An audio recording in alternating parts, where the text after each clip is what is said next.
Fate of the Norns Fireside Chat.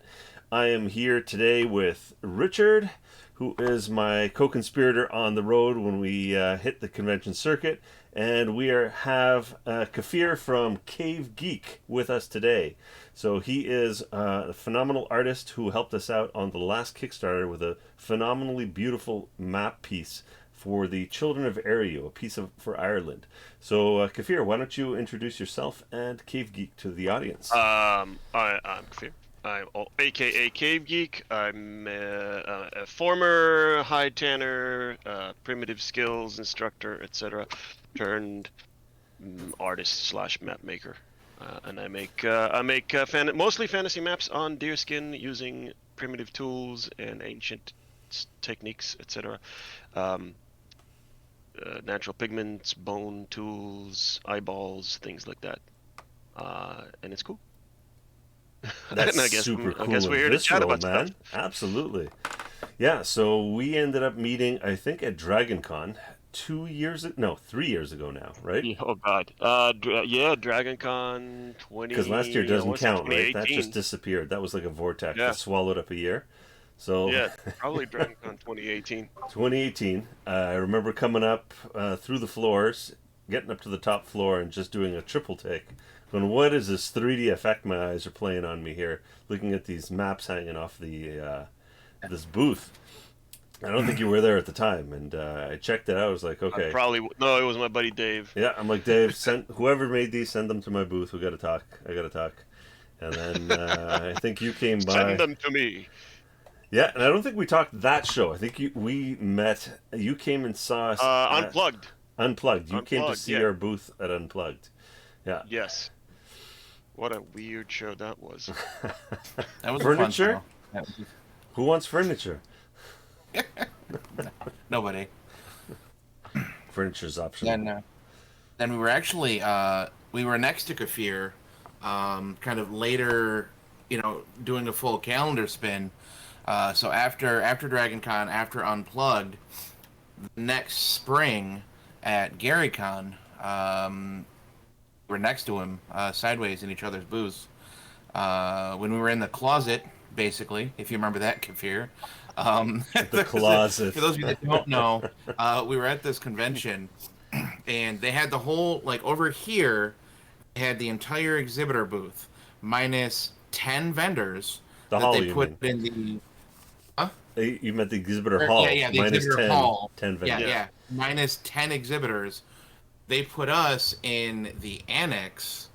To be in their defense, even people like Larry Elmore and Jeff Easley were in another exact same size annex right next to us. Yeah. But There were some names that were pretty big in some of the other annexes as well. Could have been done better. But it was like, you'd leave, and it wasn't like the next door. It was around the resort, down the hallway, off to the side.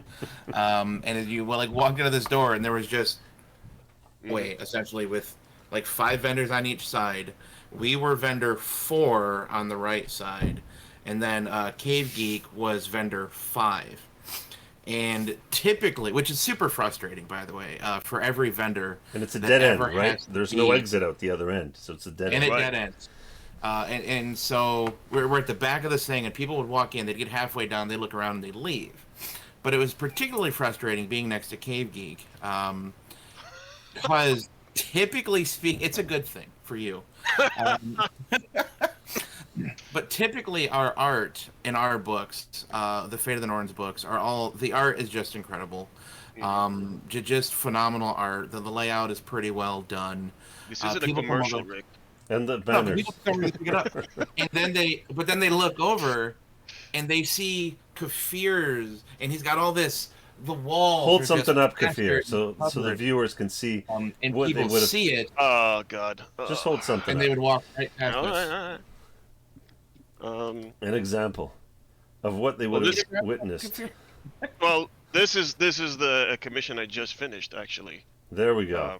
So this is what I'm talking about, how crazy this was. When I was walking by, I mean, whoever's watching this on their phone or their tablet, this is not going to do it justice. So what Kfir does is he takes this piece of hide and he uses a soldering iron or just like a heated But I mean, element, basically, but a it's heated a element. professional tool for art. Exactly.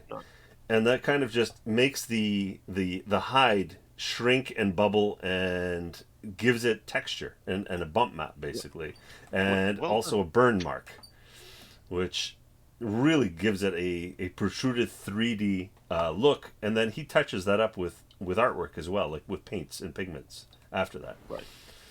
Well said. Well, you can get into it a little bit more. I mean, I'm trying to I was gonna say, like, sell your technique. who's teaching this class here?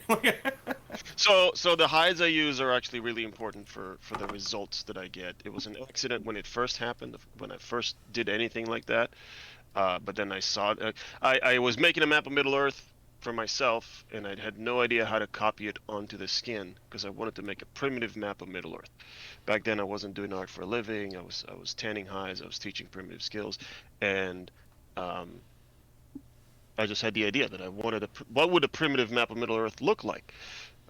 So I was going to make it, and I couldn't figure out how to transfer the map onto the skin from a printout so that I could, trace it on or whatever. I wasn't going to do it freehand because that would just be, too scary. Um, but eventually I realized that I could burn dots through it. I would put the paper down on the skin and I put dots through it. With the actual wood burner that I had, I was already doing some wood burning, so I'm burning dots through, and then when I lifted the paper, there's just a million dots, right, outlining mountains and roads and whatever. And then I thought, you know what? Well, it'll be weird if I just leave those dots there and just paint on top of that. Let me just connect the dots with the burner as well. And when I started doing that, that's when I realized that everywhere I burned kind of shriveled a little bit. Even if it was just a line, that line now became sort of a valley in the surface, in the overall surface of the skin. Mm-hmm. And the more I did that, the more things like that happened, and I realized that there was something there that's going on that I wasn't expecting. And basically, buckskin. It's brain tan buckskin is the leather that I use. It's probably the original leather. We don't know how old it is, but could be the oldest leather known to man. Um, it's been done the same way for tens of thousands of years, and it's extremely soft, extremely durable. Um, it's probably one of the best quality leathers on earth still, and machines can't make it. And so the quality that softness and pliability of it actually is what's important, because when I burn it, it shrivels just like our skin would, and that shriveling basically helps me sculpt it. I'm using heat to sculpt and draw at the same time. So I'm drawing the features of the map, but I'm also paying attention to where I'm burning it, so that it helps it move in ways that kind of make it realistically three-dimensional.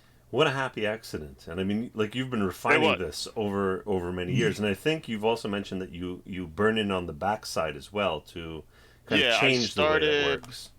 Yeah, that was a more recent, like in the last couple of years, that I started doing more of that, 2 or 3 years, just to get even more. So if this is the top surface of the hide and I'm burning everything here, I might burn, if I burn here and here, right, on both sides of this area, then they're going to kind of push this, they're going to shrink and they're going to push this area in the middle up. But if I go underneath and burn that middle, it's going to go, even more. Uh, and it's also, even if it doesn't, what it will do is anywhere that I burn the skin, again, it shrivels, so it becomes tighter and stiffer in a sense. So it helps it maintain some structural integrity if I'm doing like large things. Like a mountain Which, range or something. like a mountain range, I've done some wildlife pieces with birds that, so the body itself is fairly large, so it needs to stay up, and that really helps. Um, but yeah, and it certainly it helps it stay three-dimensional for much much much longer. Awesome. Nice. And And after that, if the piece is gonna get painted, I paint it with natural pigments and primitive tools. All the pigments that I use I don't make them. People think a lot of times that I do, but it would take so long, and I would, yeah. you said It's all, eyeballs, right? You don't have a mortar and pestle with your eyeballs? I do that. I do that with the eyeballs. But I actually haven't used eyeballs in a couple of years because I moved to Georgia, and my friend Terry, who used to give me the eyeballs from the deer he hunted, um, isn't here anymore. But yeah. So the pigments are all natural. I do buy them, but they're all non-toxic, natural pigments. And then I use a piece of bone. Where's my bone? There's my bone. Okay. Just a piece. That's just a tiny. It's in this case, it's a tiny sliver of deer bone that's lashed to a bigger piece of deer bone. And then I've used feathers, and a lot of times I just use my fingers as well if I just have to cover a big surface like an ocean in a map. And the eyeballs themselves, like I said, it's for special projects. It doesn't happen often, but it does the same job as mixing the paint with water and glue just to get something that fixes the pigments to the hide. Fantastic. What do you use for the blue? Let's say for the water. For blue, oh God, I don't know. What do I have? It's not like anything like woad or indigo or anything like that. The blues and the reds I get are probably the most processed of my pigments. So this is I'm gonna say ultramarine blue, blue's usually pretty but rare to find in nature. yeah, it is, and it doesn't necessarily last super long, but it would be so expensive to Yeah. do. So this is an oxide pigment, and it's ultramarine blue, which is not you know directly from a ground up rock, but it's as close as I can get to it without spending an arm and a leg, paying an arm and a leg, and then obviously transferring that cost to you. So uh, I'm gonna stick to the easy to get ones. And then you do a transfer process, right? So you do a scan, and then you do printings on a high quality paper. So, well, it's not that simple. Unfortunately, I can't scan them for a couple of reasons. One, I don't want to finding scanners that big. Usually for the size of a full map, around 18 by 24, they exist. You can find places that do that for you. It's very, very expensive to get scanned in a real quality scan.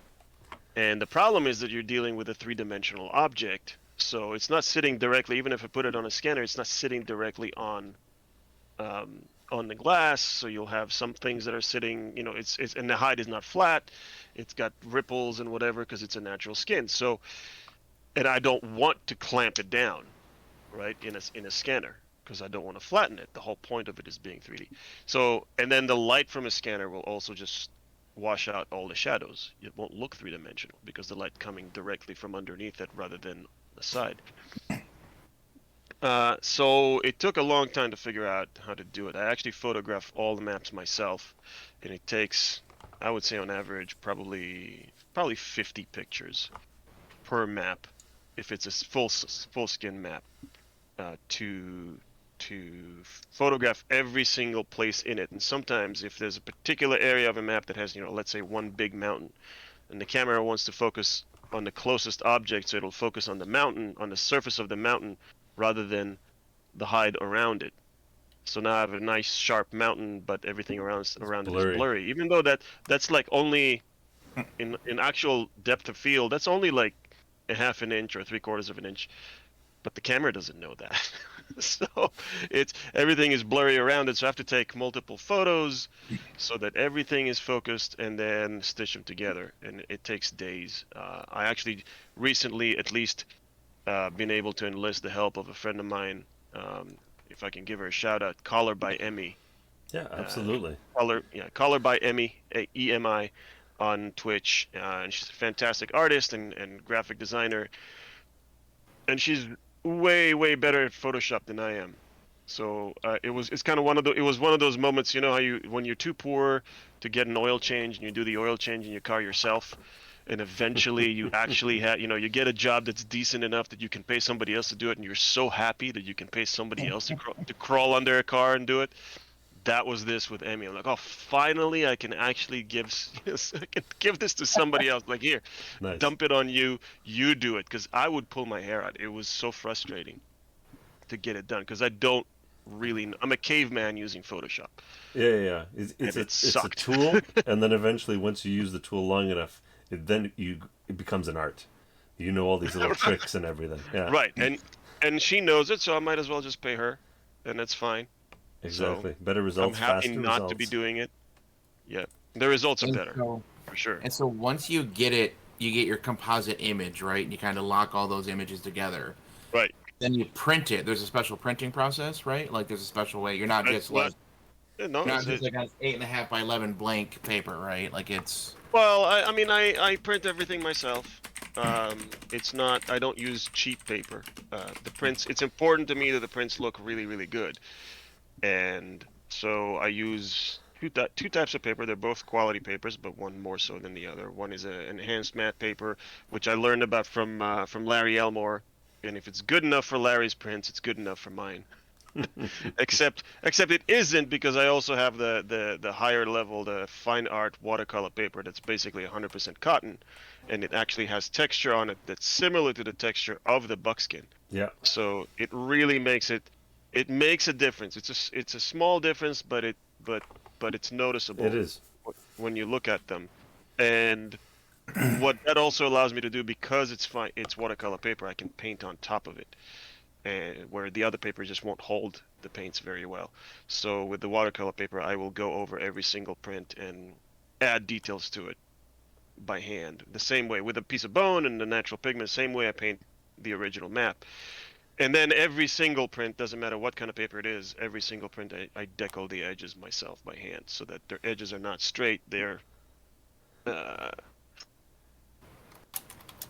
you can see these, they're like ripped, so Yeah, that it gives it a rougher, more reminds me of natural edge. our old AD&D character sheets where we used to take a lighter to the edges of our character sheets to give them yeah. character.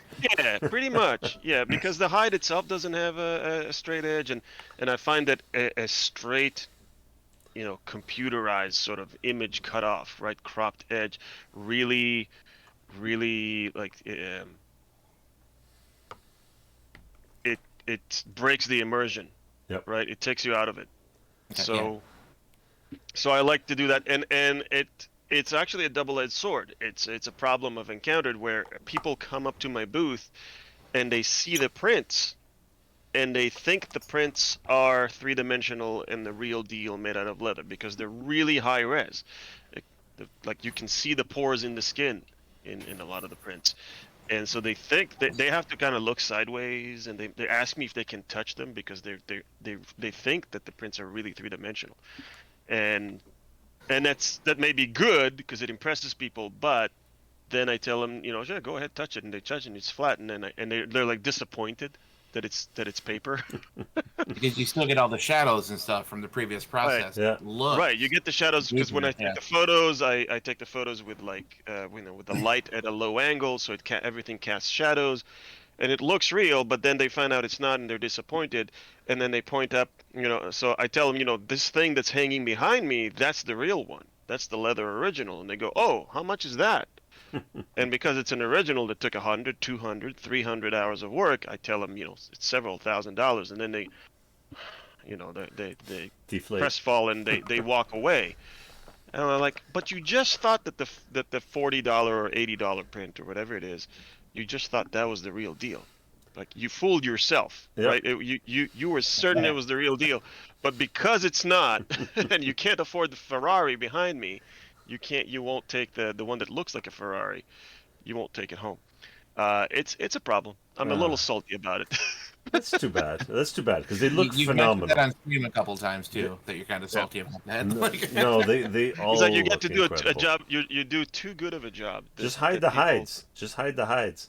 A lot of times I've considered not bringing any originals to convention. I just haven't been How able to. often do you sell an original An original that I just during a made convention? to doing a not often at all. Yeah. What I might get is because people don't go. You've done a lot of conventions. People don't go to a convention to spend several thousand Yeah. dollars on an item. There are a few, right? So in a convention that's 100,000 people, you might get a handful of those. And we And have it's one patron that you and I have to give him a signed copy of his leather map. So Gamehole Con, we're both signing it together. Oh, really? Yes. He Yeah. doesn't have it yet? No, it's the pandemic. So, like I said, we Oh, haven't been able to wow. get together. So I want to hand deliver it with an extra gift for him as well. Is he gonna be at Gamehole? I'm waiting for an answer from him. I told him that, like, I just found out Okay. from you. You let me know that you were going to Gamehole. So, yeah. All right. Well, so yeah. Because he wanted it signed by both of us. So, yeah. Okay. Well then, I try not to. I mean, I usually sign my work with like the burner somewhere, in nondescript. But um, I don't, take a Sharpie and sign it unless Yeah. somebody asks. But yeah. So the originals don't sell very often at conventions. It's a needle in a haystack to find somebody that really does. But what does happen is people see it and they might. It's very rare that at that convention they'll say, okay, I want you to make something custom for me. But what happens more often is they'll contact me a year or two, or most cases even 4 or 5 years afterwards, and they'll say, hey, I saw you at this convention back in such and such year, and I've saved up money, and I want you to do it. Do this custom map for me. It actually happened because of the pandemic. There was a guy who contacted me in 2020 and said, um, well, late 2020, and he said, "Hey, I saw you at your first convention ever." Like he didn't know it was my first, but when he said which one, it was my first one in 2015. So now we're 5 years later, and he said, "I want you to do this map for me." And the only reason he had the funds to do it is because there were no conventions, so he wasn't blowing all of his savings on conventions. So he like, yeah, I might as well use it on this thing that I wanted from you for years, and that was cool. It was actually a really interesting project. Nice. Uh, So how does your commission process work? I mean, obviously, I'm quite familiar with it as I've actually commissioned a project through you, but as a person who's done that, it was actually pretty painless. But kind of how does that work if people are interested? They're sitting around wanting you to draw a map after hearing about it and maybe seeing them. How do they do well, that? I think since you commissioned me, I actually streamlined it even more. Right now, there's a page on my Okay, website apparently, got for it. Yeah. commissions. Go to my website. That page has a lot of text on it, and it's intentional. It's for a reason. It'll filter out the people who don't read, but read it because it explains everything I do. When you look at my maps, it's not clear right off the bat how they're made and what they are, right, and what they're made of. If you hang out on my Twitch stream for a while, you'll get to see the whole process, and you'll get to hear me talk about it if you ask questions or whatever. Yeah, But we'll link to if your you're just website looking at it, and your if you're Twitch just stream. looking at it, it's not clear. So that page will explain everything. How I And if you do it. look over in the comments, the web page and the Twitch stream are both currently. Oh, thank They you. just got linked at this Yeah. timestamp. And all of these streams go up on YouTube afterwards, so we'll put them in the comments of the YouTube video. Oh, thank you. So you read the commissions page. It'll explain everything. Then there's a form that you should fill out if you really want a custom commission. There's a form that you should fill out with as much detail as you can, including what it is you want. Is it for publication or not? Do you need a display? What your budget? That's probably the most important thing. And there's always I'll use this little platform we have right now to kind of do a public service announcement. If an artist asks you for your budget, they're not trying to squeeze you for every penny you've got, right? It seems like there's this tension between customers and artists where customers are afraid to say what they're willing to spend because we might, go, take them for all of it. That's not what it's about. If I'm asking you what your budget is because I want to know if what your vision is and what your budget is, if do they meet, right? Can I make you what you want for what you're willing to spend? When you go shopping for a car or anything like that, you're going to know what you're willing to spend. And an original piece of art that's going to take an artist dozens or even hundreds of hours. And I'm not unique in that. There are lots of artists. Any oil painter will take dozens or hundreds of hours to finish a painting, right? So it's the same thing. Absolutely. Yeah. And so and I have my own prices. I have, what my time is worth, but give me your budget and the most you're willing to spend on something, and it's my job to see if I can do what you want in that budget. And I actually, most of the time, I come in a little lower than what people were expecting, right? Exactly. Most of the time. No, it totally With makes realistic sense. expectations. I mean, that's exactly how we ended up handling the Kickstarter thing. When you ended up doing the map for area, we took a look at how much would someone be realistically willing to spend for an original piece on a Kickstarter, right? And we looked at our Exactly. historical Kickstarters. We said realistically, it was X, and then okay, what can we get for X? And you were like, okay, this was something that I could fit in this size in X Exactly. hours, right? And so that totally makes sense, and that's the way everything should work. Is there's a certain type of expectation of X amount of hours of work for X dollars. Exactly. If I came to you and said, write me a role-playing game, Yep. you'd be like, well, Oh how my much, God, how that much takes money a you long got, time. right? How much do you have? So it's the same thing. So if you're taking if you're filling out that form, um, do yourself and me a favor. Yep. And fill it as honestly as you can. If you're out there looking to get a commission from me, be as honest as you can with yourself and with me about your budget, because that prevents us from going back and forth and me saying, well, I'm sorry, but what you want isn't within your budget. And Kfir communicates very well. He'll tell you what is within this budget too, like what he can deliver for that amount too. I will say that there's a drop-down menu. This was something I got from a friend of mine who's one of the finest prop makers in the country. He does props for collectors and movie prop replicas and stuff like that for collectors and companies and things like that. And on his commission page on his website, I stole it from him. There are brackets for a budget, and the lowest bracket of 0 to whatever. When you pick that, it immediately pops up a message that says sorry, but we can't. But we don't take that. So and I did the same thing. Does it mean that I absolutely will not make something that's lower than that minimum threshold? No, I have and I do. But normally, those would be things that I make because I want to make them for fun. The process, the commission process to do that back and forth with somebody already takes so long, just in time management and all that it already cuts into that lower budget significantly, and it's almost not worth it in a lot of cases. So that's why, and to be honest, it filters out a lot of the what can I get for $100 emails, right? Mm-hmm. So I don't want to be rude and not answer those emails, so I'll spend time answering all these emails, but it's a waste of my time. Mm-hmm. So having that on my website as sort of a filter has really gotten rid of all of those. Yeah. Now when I get a message on Instagram or Twitch or whatever, people asking about a commission, I just give them the link to that page, and 99% of the time I don't hear from them ever again. So we've talked kind of a lot about the process and kind of what it is that you do, how you get to where you're at, how you kind of discovered this thing that you do. You mentioned your stream, which again that did get linked in there as well. What's your stream like? What do you guys do there? I've never. He's laughing. It's one of my favorite kind of late night hangouts.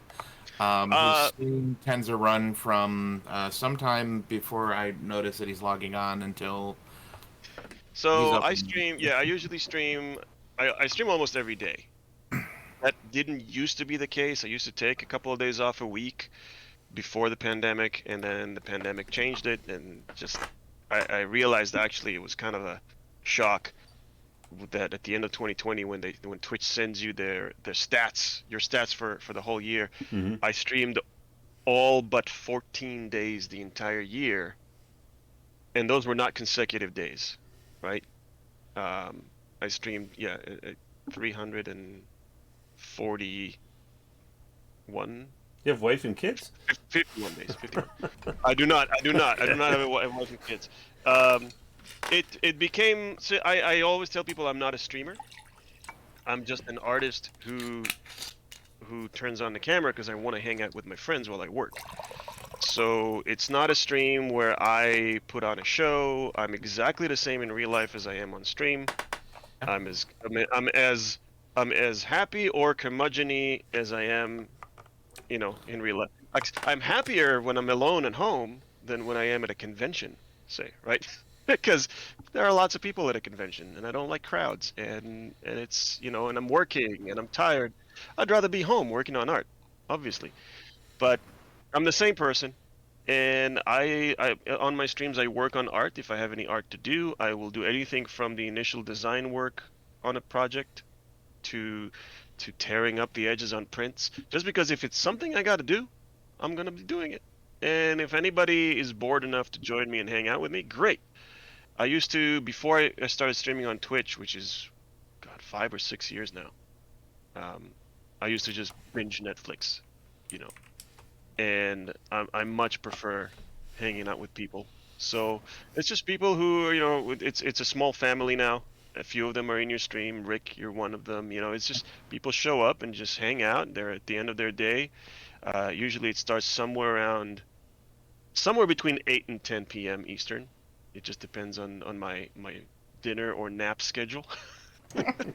And the last few days I've been sick, so it started late because I end up crashing again. And it goes until I'm too tired to go, and I'll work on art for a little bit until I come to a point where I'm like either done with it, or I'm a little too tired to keep working on it because I don't want to make mistakes. And then I'll switch over to a game, and anyone who cares to stick around sticks around. If not, they don't. That's fine.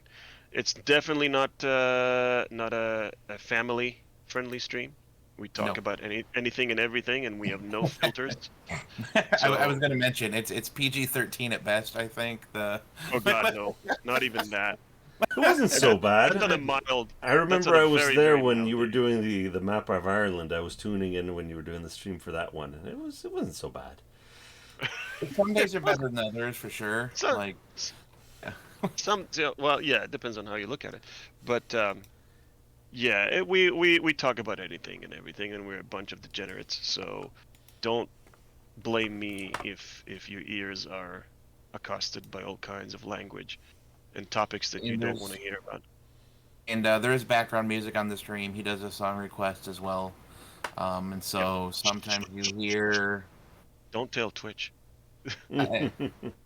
It's all what is that with that website Are they gonna give you strikes? The DMCA free music or whatever. Right. Mm-hmm. So, yes. 100%. Yes. You have no control over it, right? It's out Right. there, public domain stuff, right? But no, it's a good time. It's a great stream. It's a lot of fun. It's very similar to kind of what our Thursday night stream is here. We're just kind of all running around in a video game, shooting the nonsense, talking about whatever comes to mind. What comes up and gets talked about comes up and gets talked about. So that's true. Our Valheim stream. I don't even realize how degenerate that might get sometimes. It's. When I ask your editor what he cuts out of that those evenings before they make it to YouTube, obviously. But actually, it looks like Cave Geek, a couple of your guys joined us here. Well, your people. Yeah, we've got DJ and Erica and King Bashman and Nice. and Rickett. Yeah, you're used to seeing that name, right? That's me. And then we got a couple of our people here. So it's always nice to kind of see a couple communities blend. And I'm kind of on both sides of this. So I was actually really excited to be part of the stream. Is there what would you say is like obviously you do conventions as well, right? We got to mention that. What's kind of what's your take on that? Is that something that you look forward to post-pandemic getting back to, or are you going to try to focus on the stream and online sales, things like that? Kind of what's the goal? 100% no. Well, you just came back from DragonCon, right? I just came back from DragonCon and got COVID from it. So, and while I'm okay, I'm 100% not looking forward to conventions. I actually did a convention about a month and a half ago, and it was my first, maybe 2 months now, and it was my first convention ever where I had none of my fellow artists, vendors, friends there. There was a convention in Tampa at the same time, and I was in Raleigh, and everybody I knew was at the other convention, right? And that was the first time I realized that if I take all my friends out of the equation, I don't like almost anything about conventions as a vendor. I like, of course, making a living, but it's not necessarily a pleasant way of making a living. I like seeing my art make people happy, but there are other ways of doing that. Twitch is one of them, right? So the negatives certainly outweigh the positives for me when it comes to conventions. I really don't like loud crowds. For the most part, because as a vendor, I'm stuck behind my booth. I don't get to enjoy the convention, right? I don't get to go to panels and workshops and see all the cool stuff, because by the time the evening is done, most of that stuff is gone and closed and shut down. You Or gotta I'm too join the tired. late night RPG games with some crazy Vikings. Yeah, but then I'm dead at my booth the next day. So the only convention I really enjoy is GaryCon, because GaryCon is so low key. It's a small convention. To a lot of people, GaryCon is a big convention because it's got It's tiny. almost 4,000 people. For me, it's a tiny drop in a bucket, Yeah. right? So I enjoy it because it's low key. If I and it's 4 or 5 days, and if I walk away from my booth and there's nobody there for a couple hours, it's fine. No one's gonna take anything. No, people are gonna be like, "Oh, I'll come back later." So it's great, and I'm surrounded by people who love the exact same things I love, like role-playing games and miniature games and stuff like that. So I can go play games. I've got all my childhood heroes like Larry Elmore there, so it's fantastic. As a convention, that's the most fun, and that's the one where I tried, at least at GaryCon, I try every night to do something gaming related, and that's how I came across your game one night. The epic jump off the bridge. Oh yeah. Let's If take the boss monster player down. Do you want to tell that? Should we tell that story? Absolutely. So we were playing. The way Andrew runs games at conventions is very fun, because he'll just sit there at the table for 12 hours straight. More. And he'll just run the game, but let people just come in and out as they please. So as Chris and I were walking past your table, we're like, "Hey, how's it going, Andrew?" And you guys are like, "Hey, we've got 2 open spots. Sit down." And we're like, "Okay, let's be Vikings for a couple of hours." And this is already at 10 o'clock at night. So my character ended up being a low-key. All the characters in Fate of the Norns, they I don't know if you'd call it worship or a warband? Follow. They're like, worship, or they're followers of the Norse gods, Of a specific giants. Yeah, in general, but they all have their one god that they sort of align with, I guess. Well, you were playing a special pre-gens that were Gothies. Right. Kind of like if you played D&D, they'd be like clerics, I guess. Oh, we were all that. Okay, so I was, I guess, a cleric in a sense of Loki, which basically makes you unpredictable. I suppose the D&D equivalent would be chaotic neutral, but it's not exactly that. So we were playing that, and I did some crazy things during that little run. We were heading down into this mine where these monsters parasites took over the miners or something like that. And we enter this huge chamber underground that has kind of like the bridge of Khazad-dûm, right? And everything is dark around us. And we get attacked by bats, these giant bats, and we kill the bats. It wasn't too hard to kill the bats, but our berserker went berserk, and the berserker mechanic in Fate of the Norns is. So but to be clear, the berserker is one of you guys, right? This right, isn't So our berserker, one of the player characters, the berserker mechanic is very effective. You have to maintain your rage at a certain level. If it's too low, it's not very effective. You're not doing much damage. If it's too high, you're attacking anything in sight, friend or foe. If once you pass a certain threshold. And it has a So little our bit of a berserker, mind of its own too. There's a right? random factor there too. Yeah. So our berserker went berserk, and so now he's starting to attack us, and he's extremely powerful. I think he already killed one of us Yeah, at that point. he became the boss monster. Right, he became the boss monster. Now at first everybody's like trying to be a little nice and be like, "Oh, let's not hurt him." So everybody's tries to maybe slow him down, because if we can slow him down for enough turns that he doesn't do damage, his rage will subside. Yep. It's kind of like Mr. Furious from Mystery Men. And so we try that and it doesn't work, and then everybody scatters and runs away.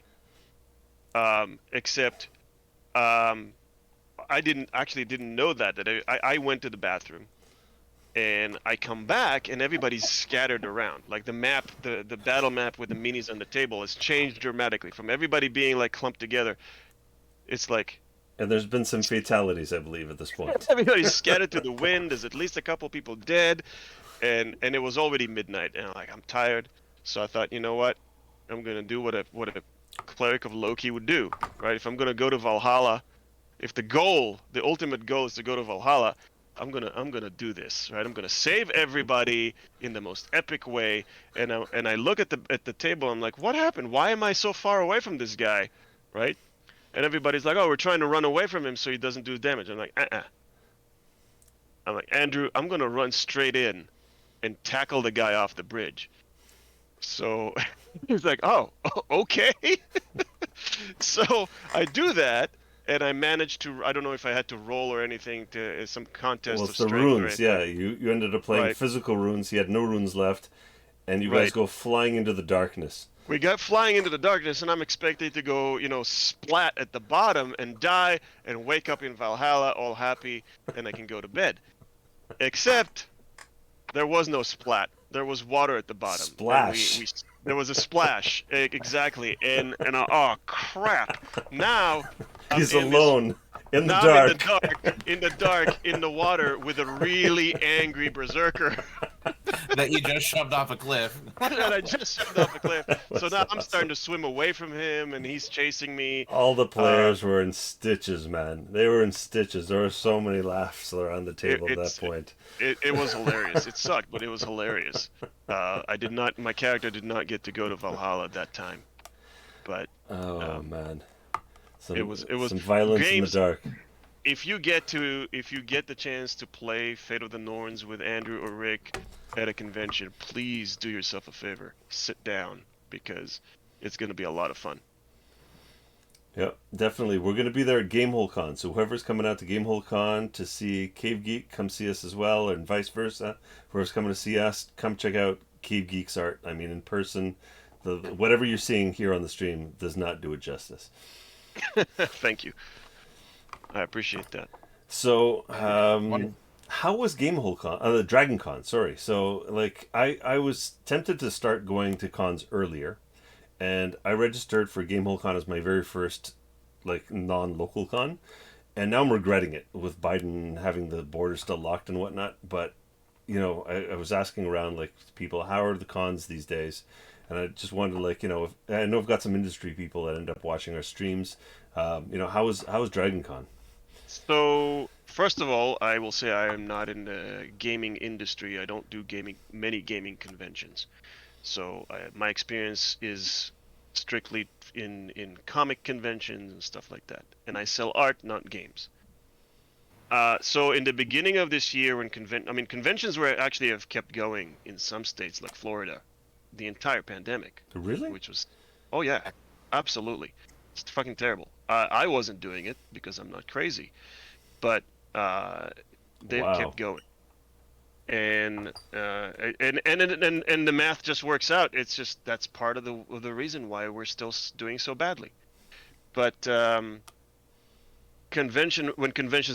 the bigger ones came back this year, a lot of vendors were saying, "Oh my God, it's like people can't help but throw their money at you." right? People were having record-breaking shows.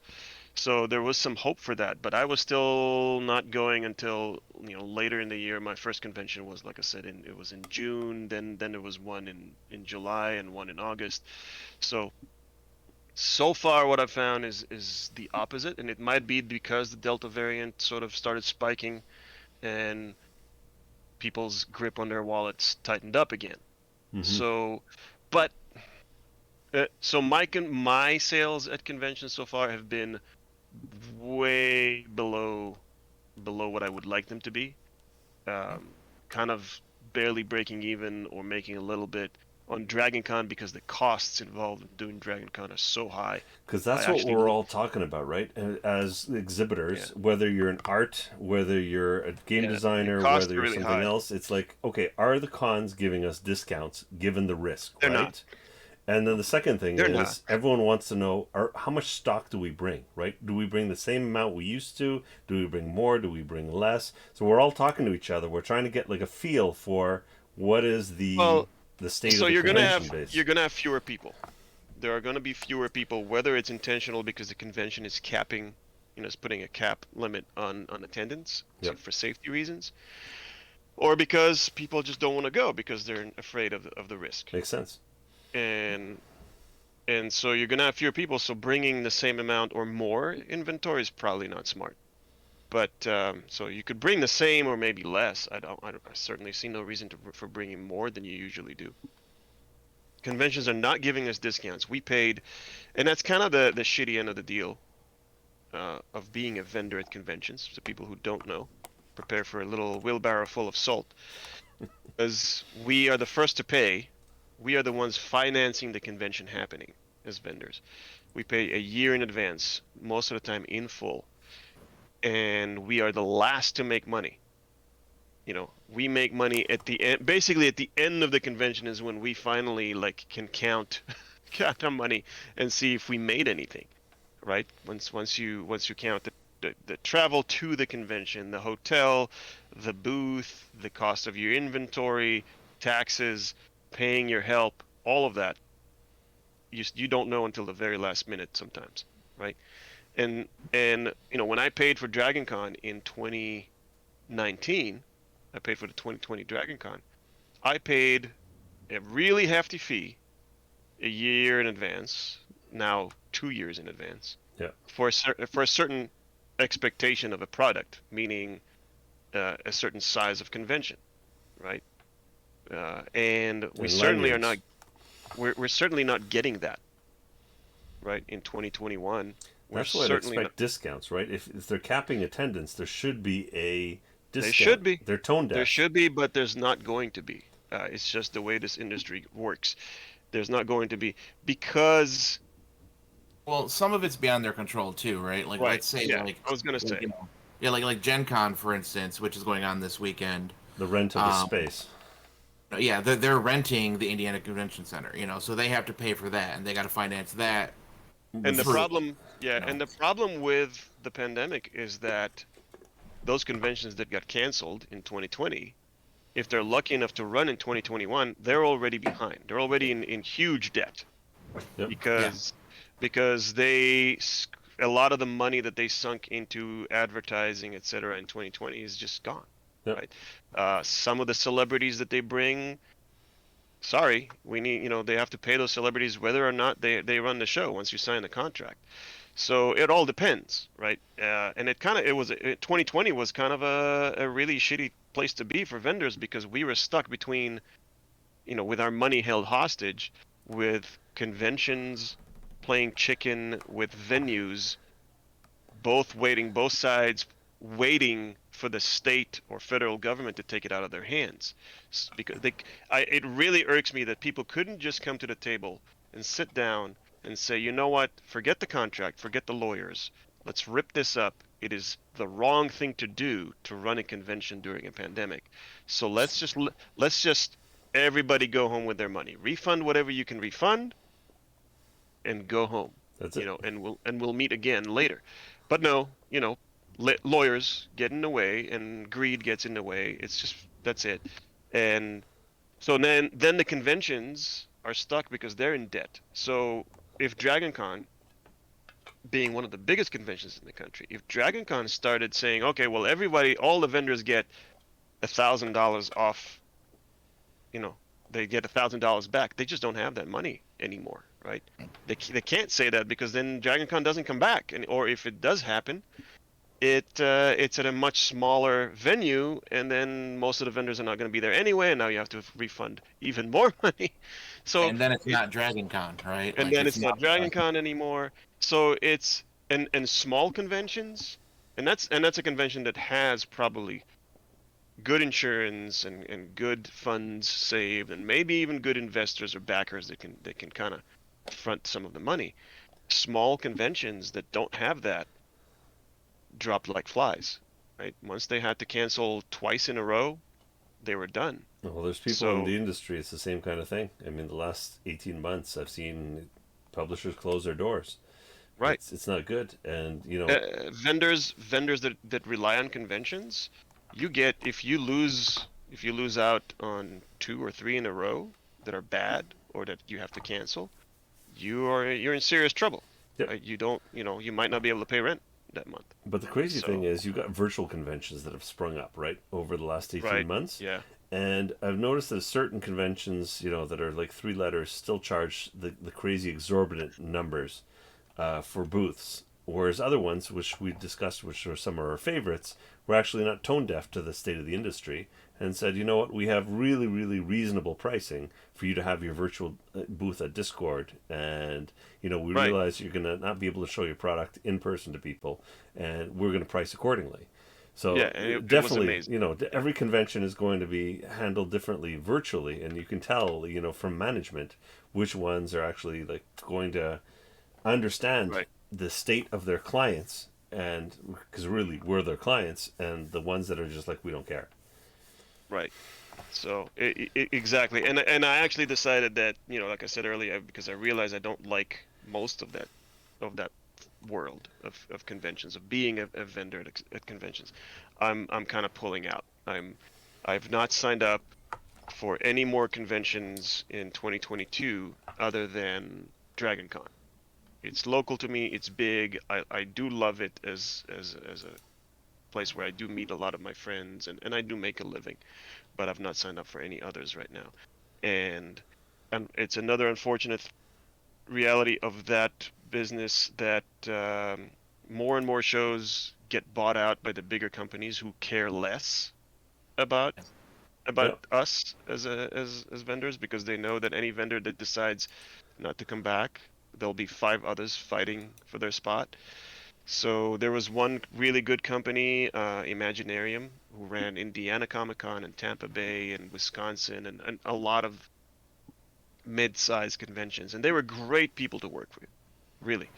Um, and they just got bought out by a bigger company, and I'm like, goodbye. Yeah, there are a few big players in the space that like you get your mailing list right from these guys, and you're like, you see the list of cons that they host now. You're Right. like, oh, these cons are now run by these guys. Oh Yeah. shit, I didn't know that happened. Yeah, Yeah. It yeah. Too sucks. big to It fail sucks. is becoming more and more the mantra these Well, days. Reed Pop isn't huge as far as they're bigger overseas than they are here. Hmm. In the US, Reed Pop runs New York Comic Con, C2E2, Emerald City Comic Con. Those are their big three. And then they also run SuperCon Miami or something like that. And they tried another one. It was called Keystone or something in Philly, and that was a dumpster fire the first year. And but they are considered one of the bigger companies because of the three big ones that they run. Right, New Hmm. York Comic Con is probably as big as San Diego, right? Oh, is it? I haven't And gone yet. I don't know, but That's one of the ones I it's haven't up there in the attended. top two, right? It's there's not much bigger. You can't get much bigger than that. Have you And they been? had to New York, yeah, Yeah. Is it worth a it? couple of times. Good one. As a vendor, Yeah. um, yeah, I think New York Comic Con has so many people, at least in a normal year, Hmm. that you would be, if you have a decent product, you'd be hard pressed not to make money. Okay. And again, but that's from an art Yep. perspective, not a gaming perspective. But gaming has become so popular tabletop role-playing games have become so popular that every convention I go to now has at least half a dozen dice vendors. Yeah. Where you'd be hard pressed to find one just 5 years ago. Well, Rich, remember when we went down to Dragon Con for that one and only time? We were like one of the few game booths, and people were overjoyed. Like well, as soon as they turned, they saw it's a game. It's a game booth. They were like all like it was just a funny reaction. For the most part, it's Funny a bunch reaction of, to see. Yeah. I think I will say this to gaming industry people who want to go to conventions. My take on it so far has been that, at least right now, with like literally currently with Delta and all of that, I think people do want to go to conventions. They want to get out of the house, but by the time they don't have a lot of money left, and what they have they're holding close to their chest, and so they spent it on toilet paper. right, and so they are more likely to spend $5 on a dice bag, or $10 on a cheap dice set, even $20, than they are on 30, 40, $50 on a game.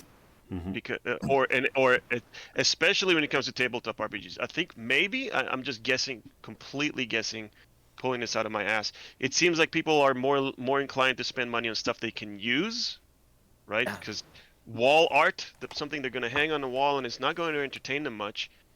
Beyond that, they're not very likely to buy, even if it costs the same as a dice bag, which is an item they can use, or a set of dice, or even a board game.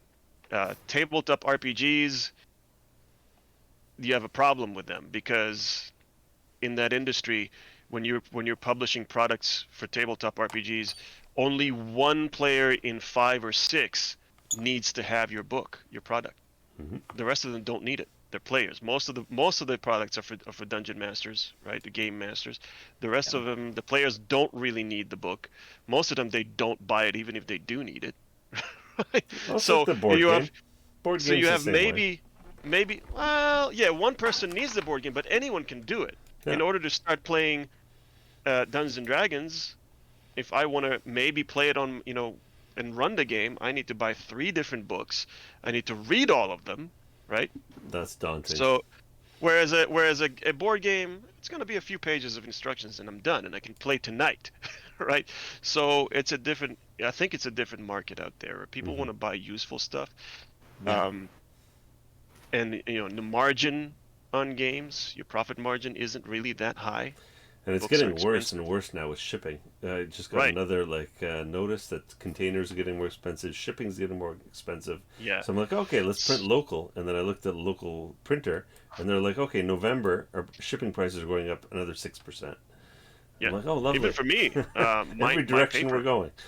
I just got I was on the phone with my paper vendor today, and he told me that the paper I use is going up 10% in November, December. And Yeah. am I going to raise my print prices by 10%? Maybe. I don't know. You have to see, yeah. What's the The community eternal going struggle to of a content provider, right? Like Right. like when you're providing a product, you always have to juggle that. Is it, do you eat some of the cost and still hope to make, sales with what you have, or do you, up your cost and maybe turn away some of the low hanging people, the more budget minded, let's say, people that might not spend Yeah. $150 on, like the D&D 3 core rule books, right? Yeah. But somebody might buy like an $80 core rule book for an awesome game. It's Right. So it which way depends you on your go. product. I mean, I just know that I've spoken to a lot of artists, and I look at what I've been selling at conventions, and it used to be before the pandemic, I used to sell mostly the more expensive tier of prints, the fine art prints, because once people saw the difference, they were like, "Oh, wow, I want this one," and they had no problem spending in that direction. Now, the overwhelming majority of my sales are the lower end prints. They're still great, but they're the more cost effective paper or the smaller sizes that cost less. When I talk to other artists, they're like, "Yeah, I'm selling some of my bigger stuff, but it's my stickers the $3 or $5 stickers The that are paying bookmarks. back for their booth, Yeah. right? Yeah. So people want to spend money, but they don't have a whole lot of it, so they're going to spend it on something that's $5, and even better if that $5 gets them something useful or that they perceive as useful, rather than art they're going to hang on a wall. So take that for what it's worth. If you're in the gaming industry and going to conventions, that may or may not apply. Yep. Didn't you just do PAX? No, I didn't do anything Oh, you except didn't. a local con here in Lachute, which is like rural Quebec. So we're Huh. surrounded by like dairy farmers and stuff. So it was held at the local flea market.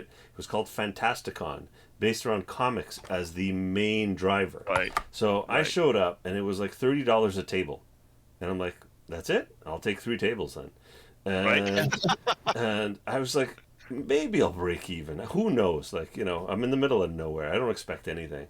And the response was overwhelming. Like it Oh, that's blew me amazing. away. Like it just beat expectations and then like exponentially past expectations. I was like, Wow, what the hell?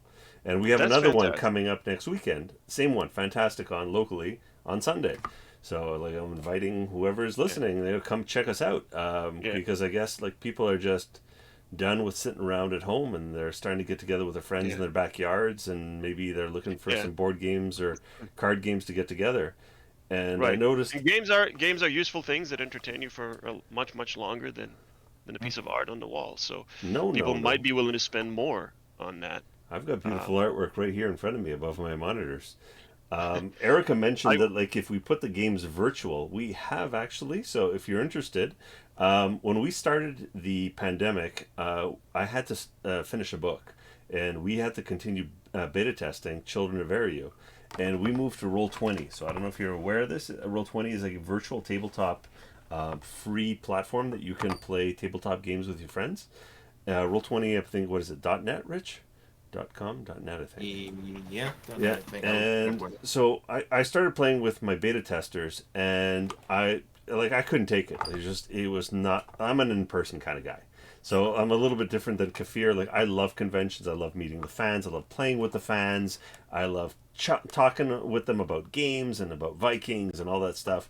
And so like sitting in front of my webcam with like my mouse and like okay, let me figure out how to draw my runes and okay, let's switch to this tab to see where our miniatures are and let me tell you the story. And oh, your audio is not working. Let's troubleshoot this audio problem. I was just like, oh my god, this is terrible. I hate this so much. And two of my beta testers are like they were very passionate and they're I wouldn't say tech gurus, but tech aficionados. That they said, Andrew, give us 2 weeks. Let's see what we can do on Roll20. And they put together character sheets. They put together macros. And so if you guys go on Roll20 now and take a look at Fate of the Norns, Ragnarok, there are like everything works like silky smooth. It's beautiful. It's a pleasure to play. So yeah, with a little bit of elbow grease, like anyone who's out there that's a publisher that's maybe their game isn't running very smoothly online. Look at your fans. Look at anyone that you can hire on Fiverr that can put together some character sheets, some macros, and your fans are going to thank you. It'll make a world of difference. mhm. If you make it easy for people Yeah, exactly. to Yep. spend money, make it easy for people to spend money, they will. Yeah, if they enjoy your I game. also I also work in the we're doing conventions for year two industries. Being gaming and more art based. I also work a lot. I do a lot of festival work.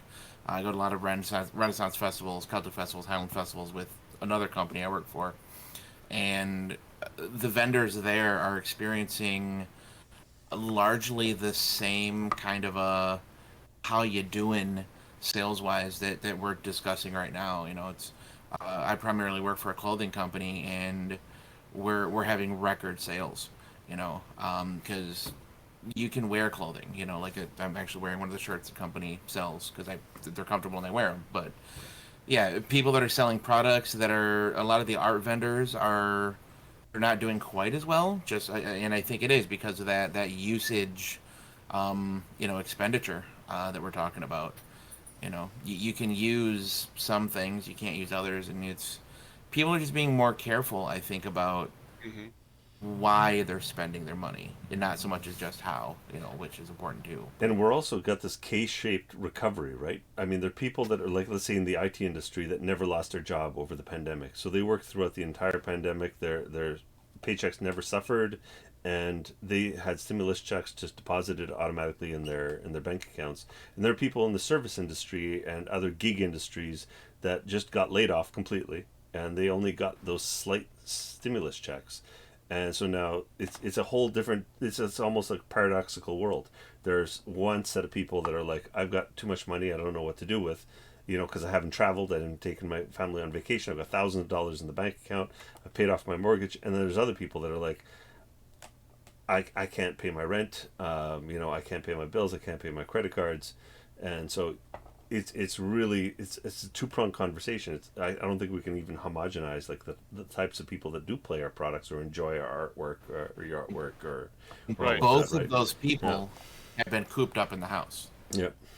So you're getting both of those people coming out, and like when you go to a convention, a lot of those people, they paid for that 6-8 months ago when badges went for sale. They bought the badges, they bought the things, and then maybe Right. they've been laid off since, but they went, you know what, I got this $500 in my savings account that is going to sit there, and I've already paid for the hotel and the badge, and I'm just going to go and hope that it's for the best. And obviously as a consumer, they're having a mixed reaction to conventions too, because they're going there, their favorite vendor might have called off. Gen Con this weekend, they've had half a dozen vendors that have canceled this week. And Gen Con, it starts tomorrow. It makes You know, sense. and they have It's a week weird of. thing. Yeah, I don't know. On one hand, I want to tell people, look, if you're going to go, I want to tell people, don't go. First of all, just don't go. Don't take the risk. Purely.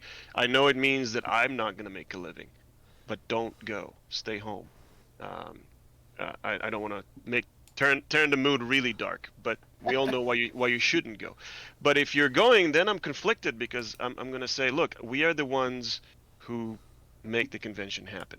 We paid for it 2 years ago, or even in a normal year. We're the ones who fund it so that you can come and enjoy. And granted, you paid a ticket price, but you wouldn't even gotten to that point if we hadn't paid our hundreds or thousands of dollars in booth fees. So please, if you're gonna go to a convention, please set some money aside to support vendors, artists, etc.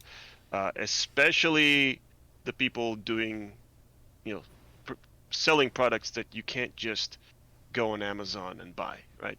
Um, I'm again a little bit salty that some of the conventions I go to, the big Comic Cons and whatever, there were at MegaCon Orlando, there were 42, I repeat, 42 vendors who sold Funko Pops. Oh my god. There's like, and it's there's Those no are going to be in a landfill in 10 years from now. Like we're going right, to have a and crisis. there's no look, the artists who are struggling to pay back for their table, right? Are the ones who bring variety to the show. And then, everything else around us is a flea market that has the exact same product all over the place. But you see people walking around with Funko Pops rather than art. And it's hard. Or It's mystery hard. loot Not that, boxes. That's the one I can't get. and it's not that those vendors don't deserve to make a living. That's not what I'm trying to say. But yeah, I want to ask those people to put some money aside to support the vendors and the artists, even with a little thing. Do what you can. But I also know that they just don't have money. And Yeah. like Rick said, they paid for this ticket months or a year ago, and they're gonna go, but they can't spend on anything else. They're gonna go and sit their ass in a chair and play games, or walk around and just look at cool things. So it's hard to That's it's it. very conflicting. So somebody in chat, Big Tuna Neil, just mentioned. He said support your con artist. Thanks, Neil and Bashman. But and I think it's Cave said it perfect. Support the products that you can't just go home and acquire. Support the products that if it's obviously the whole small business thing, right? So support the small guy. No offense to Dungeons and Dragons, they don't need you to buy their stuff at a convention. You know, go to Right. somebody like a Fate of the Norns game. You know, a smaller publisher that's probably struggling during this and doesn't have backers. You know, Support don't. people's passions. Yeah, Support yeah, those exhibitors that are there. To It's gonna make or break them.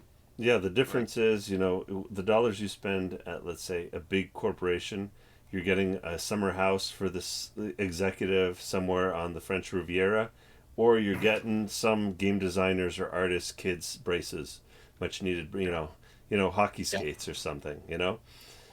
And another thing I would say is also there's a strange mentality I've noticed at conventions where I sort of equate it to the ancient market gathering of the tribes mentality, right? Where you used to live in a village and, once a year you'd go across several hills and everybody would come together from all the villages and you'd trade with what's his name that you haven't seen in a year and you'd get his thing that's cool and you're going to remember that for the whole year and you're going to wait until next year where you can go get his honey or whatever.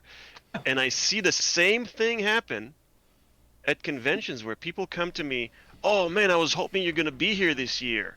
Right? So I saw you last year and I really wanted to get this thing from you. And I'm like, the internet was invented.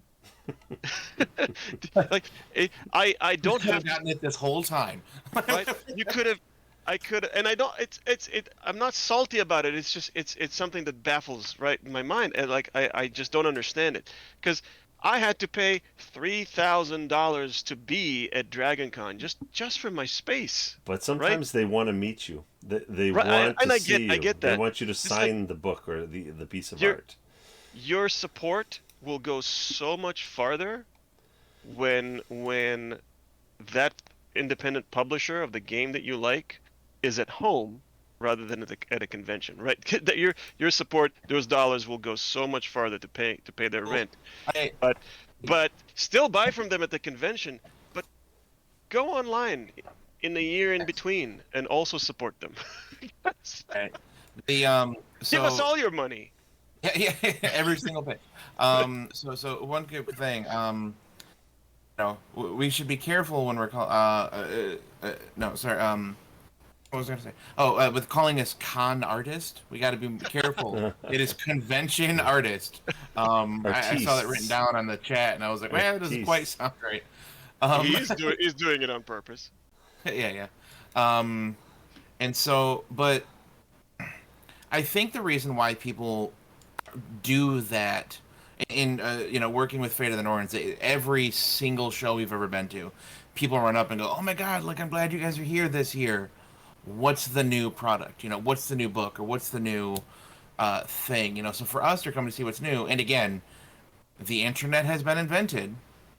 Um, they could have gone to the website. They could have looked it up, right? So and that's for everybody. But I think people come to see us at conventions not just to see us, which is nice. I don't but they come because they know that you just spent $3,000 on a booth at Dragon Con or Gen Con or maybe 500 to 1,000 at a smaller convention, right? Like they know that you have that sunk cost, and I think a lot of them love us and they want to help us recoup that cost. Yep.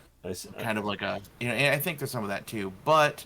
I don't necessarily want to cut this short, Andrew, but it's we're at probably about Oh, an hour, 15 hour 20. sounds good. I don't know. So on that note, let's thank all of our fans because that's a great sentiment. I absolutely adore when they come by and say, "Andrew, what's new?" and show me what's Right. new. Tell me what's new. They want to hear it firsthand, and I see that the glint in their eye as I'm speaking, and the big smiles cracking on their face, getting wider and wider the more I talk about the products that we created over the last year. So I think both Kfir and I we appreciate you guys. We love you guys. We want to see you guys. And a thank you. Thanks, Kfir, for coming out. I know you haven't been You're feeling welcome. well, so I hope you get better soon. Beat this thing. Know that when your body beats this, it's even better than the vaccines. You're going to be like super immune after this. And All I Rich, care about is I can smell bacon again and scotch. And Life is Scott. not worth Life's I'll not drink worth to that, living buddy. without bacon and scotch. And Rich, thanks for That's emceeing this one tonight. Yeah, absolutely. So Kafir, once again, one last time, just in case, where can people find you? What's Uh, the best way to get a hold of you, etc. Cave Geek Art cavegeekart.com, cavegeekart.com, or Cave Geek Art on pretty much anything: Twitch, Instagram, Twitter, Facebook. You can find me there. My next gaming convention will be Gamehole Con in October, also on my birthday weekend. So there's gonna be, whether I can smell it or not, there's gonna be scotch. There will be Scott. I'm bringing you a We'll be bottle there. actually, not just fill it. But, I'm So- actually bringing a bottle for the three of us to have an Oh, evening. nice. Awesome. On that note, All right. skål. On that note, good night, everybody.